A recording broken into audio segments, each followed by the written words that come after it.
Now, there are many indie game developers that would say that 70s, 80s, and 90s horror slasher films had a heavy influence on their work. But there aren't many developers that can really nail that true aesthetic in a video game. But one such dev keeps delivering, and that is Tainted Pact.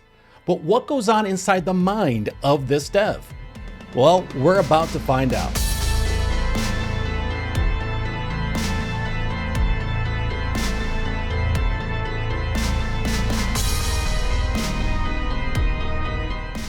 Now, many people would tell you that their journey to where they are now was definitely not linear. And that definitely goes for Tainted Pact. So I asked him, you went from musician to indie horror dev. What inspired you to enter the indie horror genre? Also, are there any takeaways or experiences as a musician that had carried over to assist you as a game developer? Yeah, I spent a lot of my early 20s and mid 20s playing in all kinds of metal bands, which has like a natural link to horror in general. And I finished my bachelor's degree in computer science, and I knew I wanted to make games, so it was just kind of a natural progression, metal to indie horror. But I also have a huge passion for horror in general, just because I grew up watching all the classic horror movies, and it's my favorite genre, so it just feels like a natural place for me to be creative. As far as anything that kind of assisted me in crossing over from a musician to a game developer, when you're a musician, you have to keep time. Timing is key, so that really helps when you're developing a game, and you're doing stuff like cutscenes. And I also get to carry over my music into my games as well. I write a lot of music for my games. But also the discipline of being a musician. It takes a lot of work to sit down and practice and learn how to play a musical instrument and try to play it well enough to where it sounds like music. So carrying over that discipline into game development really helped me kind of get my feet planted and moving forward with my games. And you can totally tell that he was a musician, because all the music that he has put into his games so far, I have absolutely loved. I thought it fit so well, had such a great vibe, and just fit with the overall aesthetic that he was going for. And I think that's a great point to make, that it takes perseverance, it takes practice, it takes a will to get better when it comes to understanding music and musical instruments. And the same goes for game development. And you can see that where he started with games like Exsanguinate as well as Weeping Falls to now some of his later games. So I definitely see where he's coming from with that. You could see that progression, which is awesome. Now, talking about Exsanguinate and Weeping Falls, I asked him, how did the experiences and feedback from these projects influence your approach to future game development? Yeah, I learned a lot from these two games. With Exsanguinate, it was the first time I had tried to sell a game on Steam. And I really had no concepts of how to release a game on Steam when it comes to wishlist numbers and marketing your game and social media and all that. So it didn't do well when I released it, and it still is sitting at like 8 reviews on Steam. So when I went into Weeping Falls Massacre, I tried to really promote the game a little bit more on social media and make sure I had a certain amount of wishlist before I released it. I also made it free, just because I wanted people to play my game. As a game developer, when you're making projects, you put so much work into them, and it's very disappointing and a little soul crushing when you release a game and nobody plays it because you put so much time and effort into it. So I was a little discouraged by Exsanguinate. So I just released a Weeping Falls Massacre for free, just because I wanted people to play my games. And I did a lot better. So going into future releases from there, I kind of just was able to hone in what it takes to properly market your game on Steam and other platforms like itch and GOG and stuff like that. Yeah, as an indie game dev, you are wearing so many hats. You not only have to try to build this game that you have in your mind, build it from the ground up, But you also have to deal with things like audio and overall art style and sound effects and animations. On top of that, you're also your own marketing and PR team a lot of times. And you have to try to navigate Steam and figure out how does it work for your game? How does it work for you as a developer overall? Is that the best place for you right off the bat? Or maybe is some place like it? So understanding the platforms and what works for your game and for you as a developer, it's a lot of work. It's a lot of things to learn, but if you're willing to persevere, you are able to learn from past experiences and games get better. The sales get better because more people are understanding who you are as a developer and what you can do, which is huge. And I've definitely seen that with his games because I played games like Weeping Falls Massacre and really enjoyed them, but didn't really see a lot of the reviews. But I will say it did perform better than Exsanguinate from what I can tell too, because it was free. And sometimes you have to go that route. As a developer, sometimes you have to go, you know what? I need to make the resistance as minimal as possible. So it's going to be tough because I'm not going to get any money back on this, but people will understand who I am as a developer. They will see my game, they will see my content, and hopefully because they've enjoyed this game, future games that do have a price point to them, they will gravitate toward and hopefully get and enjoy. So that is a plan that you can take. It doesn't work for everyone, but luckily it seems to have worked for Tainted Pact. But he had a huge project after this, which I think personally was a success because it was a fantastic game. I played it more than once. I saw so many people who played it multiple times because they wanted to try to find the good ending and wanted to make sure that they could find all the secrets and everything else. And so this game that I'm talking about is Suffer the Night, which, if you couldn't tell, is one of my favorite survival horror gaming experiences in recent years. So I had to ask him what inspired the setting and storyline for Suffer the Night. So with Suffer the Night, I was drawing from a bunch of different influences from different movies. The big ones were like The Babadook and Hellraiser, but the idea for the game actually was heavily inspired from a movie called Brain Scan, which came out in the 90s and stars Edward Furlong. In that movie, he finds a game in this magazine called Brain Scan, and he orders it, and when he plays it, it like takes over his mind and forces him to do all these evil acts and kill people and stuff like that.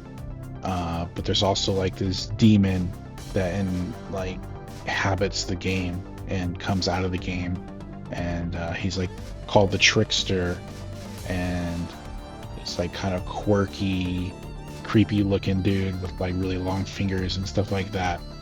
And that was a big inspiration for Mr. Tops. Obviously the Babadook was as well. So I just mixed all those ideas, and I thought it would be really cool to have like like an isolated game where you're in this house in the middle of nowhere and you get this haunted game and you're playing a game with inside the game, and it's like kind of meta, and from there I kind of just expanded the story of what this game was and how it came to be, and the cursed developer and the Leviathan code and everything like that. Now, if you're thinking that this game has some really cool sounding twists and turns in the story, you'd be 100% correct, my friend. I absolutely love the story of Suffer the Night, and one of the things I also truly loved, which helps with the storytelling a bit, but also just drastically changed, it twisted and turned as well with the story, and that's the environment.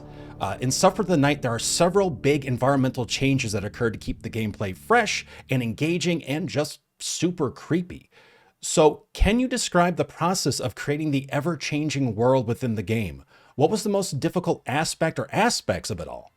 So when I put out the demo for Suffer the Night, I kind of wrote myself into a little bit of a corner, because at the end of the demo you get captured by Mr. Tops, and there's nowhere else to really go, narratively speaking, from there, at the house at least.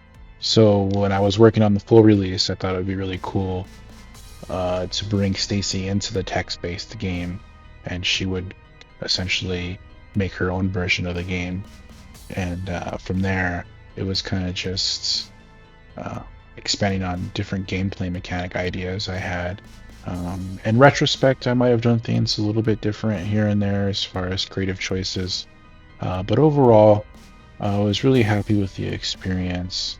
It was my first published game, first time working with a publisher. I was really happy with the response, the experience, and everything I learned along the way. And I think something that I love about Tainted Pact is not only the fact that as a developer, you can see him learn. You can see him progress in each game that he plays, not only in just how he tells the story visually, auditorily, and how everything just kind of unfolds, but also what mechanics are included, and also based on just your overall experience. You know, how do things fall together? Again, he was talking about timing earlier, and you can definitely tell that he's getting better at that timing for his games too.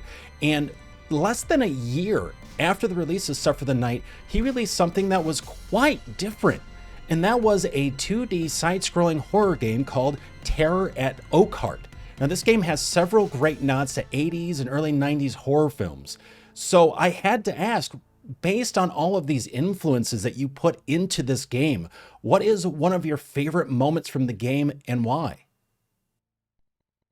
If I had to pick a single moment in Terra at Oakheart that is my favorite, it would probably be the final fight you have with Teddy.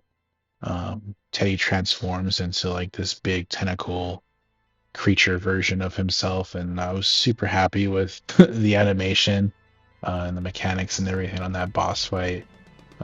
It was just super fun to make and play. Yeah, it's such a killer little section of the game. I would have to say that's probably one of the best things to hear, is that one of the big pivotal moments where you take on the main antagonist, that happens to be the developer's favorite part, or one of their favorite parts in their game. So that's really awesome to hear. But of course, with anything and everything that we do, there are ups, but there are also some downs and some challenges that we have to face in order to get to that exciting moment. So with that, I asked, during the development of Terror at Oakheart, were there challenges of balancing the classic horror elements with the side-scrolling gameplay mechanics? And if so, how did you overcome these challenges? With Terra at Oakheart, I didn't necessarily want to make a game that was going to be super scary or horrifying. I kind of wanted it to be more on the nose and a little bit funny and super gory, obviously.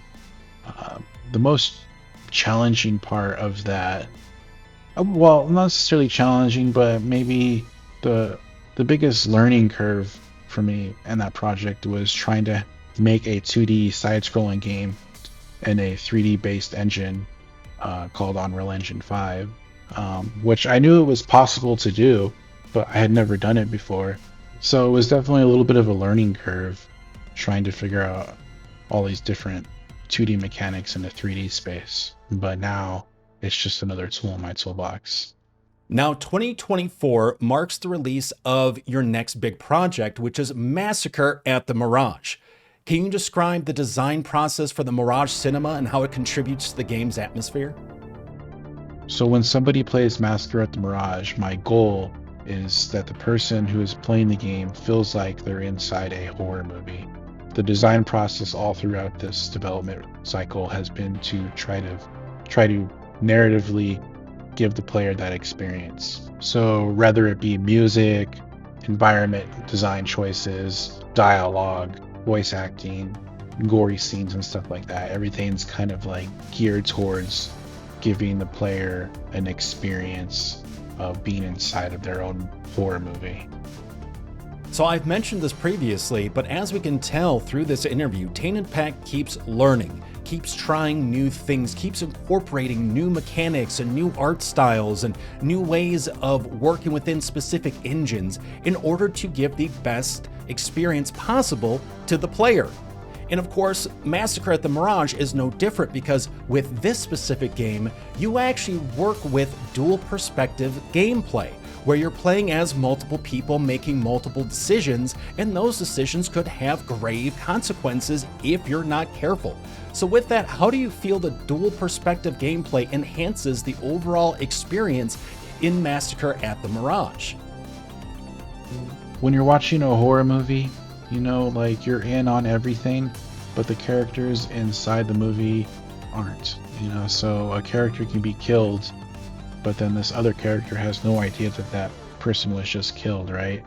So when I was developing Massacre, I really wanted to incorporate that idea of the player being in on everything that's going on and what's happening to every character, but the characters in the game don't necessarily have that perspective, you know, so you get to see everybody get slowly killed off. You're in on everything, but the characters aren't. You know, I think that's a key element that a lot of great horror movies have. So it was my goal to recreate that. Now that sounds absolutely killer. Pun intended on that one. Sorry, had to.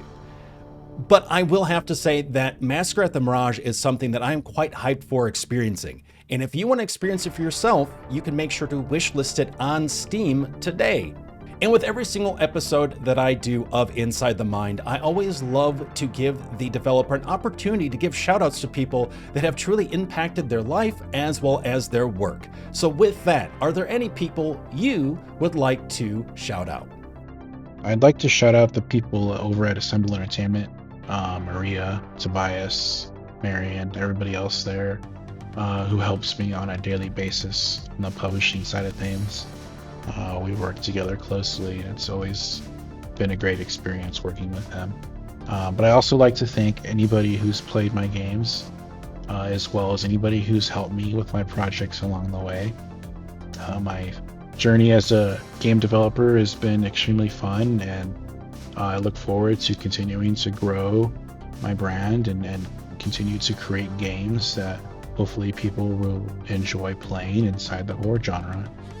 So yeah, thank you. And with that, Tainted Pact, aka Michael Cascio, thank you so very much for being on the show and for taking the time to answer my questions. I really wish you the best of luck with Massacre at the Mirage. I know I'm very excited about playing it, and if you're very excited about playing it and checking out more of Michael's work, make sure to check out the links in the description section of this video. Also, if you love these interviews and you love indie game reviews as well as playthroughs and much more, make sure to follow the channel here on YouTube at youtube.com/MindMineTV. Make sure to subscribe as well as hit that notification icon so you get notified when more of these videos go live. But with that, thank you so very much for watching, and go play an indie horror game already. What are you doing? What are you waiting for?